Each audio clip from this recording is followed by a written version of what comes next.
สบายดีตอนเช้าพี่น้องสบายดีตอนเช้าทุกคนเด้อมื้อนี้พาพี่น้องมาร้านโดนัทพี่น้องอยู่ใกล้เฮือนนี่แหละมีแต่แนวเป็นตาแซ่บพี่น้องทุกคนตัวใดมักคอมเมนต์เข้ามาเด้อมักตัวใด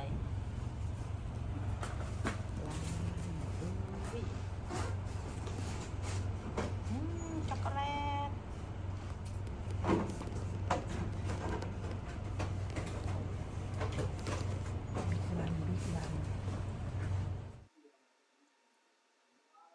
นี่แต่ก่อนเป็นตาแซ่บนะทุกคนอันนี้ก็มัฟฟินมีช็อกโกแลตตัวเองบ่มักปานใด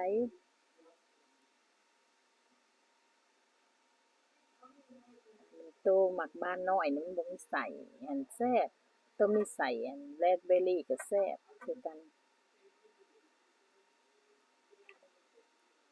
ชุ่มนี่ช็อกโกแลตแล้วก็น้ำตาลหลายใหญ่เด้อบิ๊กวัน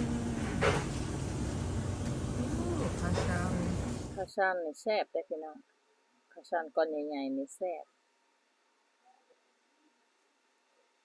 ตัวนี้แบบมีใส่นี่ก็แซ่บคือกันอันนี้บ่มีใส่ดอกอันนี้ค่ะ